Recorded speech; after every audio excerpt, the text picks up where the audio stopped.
पदाधिकारी के रूप में बक्सर में जो 6 लेन बक्सर टू से बनी है, उस जमीन अधिग्रहण का 70-75% पैसा नेता पदाधिकारी मिलके और माफिया मिलके गमन कर लिया।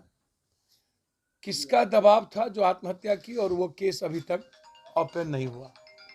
वो सबसे बड़ी बात है। किसका पैसा था जो ओपन नहीं हुआ? किसका दबाव था? आत्महत्या क्यों किया उन्होंने? और वो 75% किसान की भुगतान अभी तक क्यों नहीं हुई चौसा में? और इसमें किन किन नेताओं के लोगों ने पेटी कांटेक्ट करके कंप्लीट रूप से माफियागिरी किया? किस किस नेता, किस किस? उस डीएम को प्रेशर देके आत्महत्या करने पर विवश किया गया। उसकी पूरी डिटेल खंगाली जाए, टेलीफोन खंगाले जाए, बहुत क्लियर है। इंटायर फिर जब जल विद्युत परियोजना का निर्माण हुआ, उसमें कौन कौन लोग हैं इन्वॉल्व? 75% काम होने के बाद अभी तक 35% लोगों को भुगतान हुई है, वो भी 13-14 के भुगतान के रूप में। 13-14, जबकि मनमोहन सिंह की सरकार ने जमीन अधिग्रहण के मामले को 3 गुना ज्यादा किया और फिर अगली सरकार आई तो उसको 6 गुना किया। मधेपुरा की फैक्ट्री की मुआवजा 6 गुना मिला, तो फिर 3 गुना भी नहीं, 6 गुना भी नहीं, 13-14 के आधार पर मात्र 35% को ही भुगतान कैसे? जबकि उस कमिटी में वहां के एमपी भी हैं, एमएलए भी हैं, अन्य पदाधिकारी हैं, डीएम हैं, सभी लोग हैं। कंपनी के मालिक से मिलकर और एलएनटी से मिलकर नेताओं ने पूरा पैसा लिया। चौबे जी के पत्नी 1.5 करोड़, जग पे 7 करोड़, सभी नेताओं के लोग ठेकेदारी किए। वहां पर जितना एलएनटी का वहां पर काम हुआ, सब में पेटी कॉन्ट्रैक्ट में माफिया अमित सिंह थाना प्रभारी के रिश्तेदार 65 करोड़ का टेंडर ठेकेदारी किया, उसमें 65 करोड़। और चौबे जी से लेके मुन्ना तिवारी जी से लेके सारे जितने लोग हैं, सबके लोगों ने वहां पर पेटी कॉन्ट्रैक्ट किया। मेरा सवाल है, जब रिव्यू कमेटी में एमपी विधायक थे और जब ये कई बार आई कि जमीन अधिग्रहण के मामले में मुआवजे के लिए रिव्यू करके मुआवजा को बढ़ाया जाए 3 गुना 6 गुना, तो फिर वो मुआवजा की कमेटी अभी तक, इसमें दोषी कौन है? एमपी नहीं है, एमएलए नहीं है, मंत्री नहीं है, जबकि वो रिव्यू कमेटी के मेंबर है।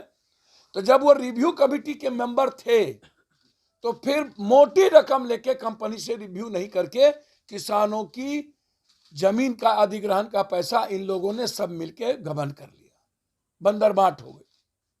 मैं सीबीआई इंक्वायरी चाहता हूं दोनों मुद्दे पर, क्योंकि मुकेश डीएम तब भी, उसमें भी रोड के मामले में भी दबाव पड़ा और अधिग्रहण उस मामले में भी मुकेश पर नहीं है पर, क्योंकि वो डीसीएलआर वो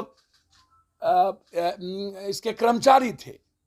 तो दोनों एक साथ आत्महत्या, इतनी बड़े पदाधिकारी के बाद सीबीआई इंक्वायरी नहीं हुई, सो मोटो नोटिस नहीं हुआ, तो इसमें बड़ी मछली सारे लोग हैं। एलएनटी की पूरी जांच होनी चाहिए कि पेटी कॉन्ट्रैक्ट किसने किसने किया, किसने किसने नहीं किया। ये सबसे बड़ी बात इसमें यह है कि आप इसको ऐसे समझिए कि मैं बहुत क्लियर आपको बता दूं, इसके पहले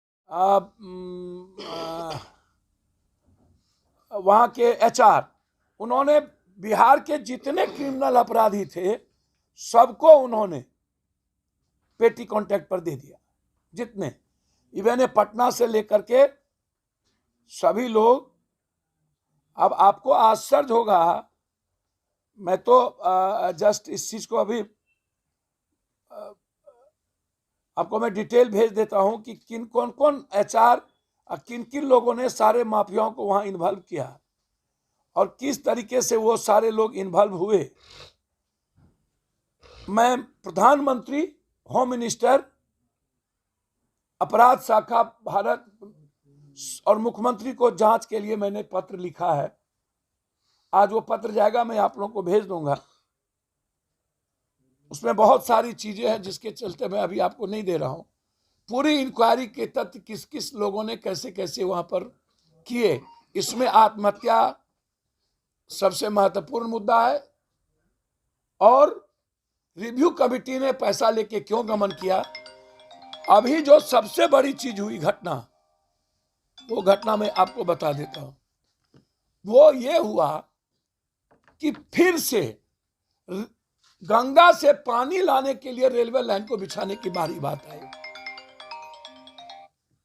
फिर से अभी तुरंत उन्होंने कहा कि मैं लीज पर लूंगा और बाद में अधिग्रहण करने लगा। किसान का गुस्सा यहां था कि आपने पहले होटल नहीं बनाए, आपने पहले अस्पताल नहीं दिया, स्कूल नहीं दिया, रोजगार नहीं दिया, मुआवजे नहीं दिए, 6 गुना सभी जगह हुआ तब नहीं दिया, और अब आप पहले कहे लीज पर लेंगे, अब आप अधिग्रहण कर रहे हैं। तो हम इन पूरे मामलों को सीबीआई इंक्वायरी चाहते हैं पूरा। और हम सरकार से मांग की है कि इस पूरा चौसा से लेके मुकेश डीएम तक के प्रकरण को पूरा का पूरा कि 6 लाइन में अभी तक पैसा किसानों को क्यों नहीं मिली, पैसा का गमन किसने किसने किया, कौन कौन लोग हैं, किनके प्रेशर पर आत्महत्या हुई, ये मर्डर है, आत्महत्या नहीं है। और चौसा में सभी लोग इन्वॉल्व हैं। इसमें चौसा कंपनी के मालिकों ने लोकल गुंडों को एलएनटी में ठेकेदारी देके किसानों पर दमन करवाया, और इसमें एमएलए, एमपी, मंत्री, बिहार के सब लोग। तो सरकार बताएं, गुंडा टैक्स, नेता टैक्स, इनकम टैक्स, थाना टैक्स, सारे टैक्स के बावजूद कोई कंपनी कैसे आएगी। आप सुरक्षा नहीं देंगे और अपराधी सब में होगा। एक दूसरा, हम बड़ी विनम्रता के साथ तेजस्वी से आग्रह करेंगे, सुधाकर सिंह जी और आपके मंत्री विधायक बीजेपी के हाथ खेल रहे हैं।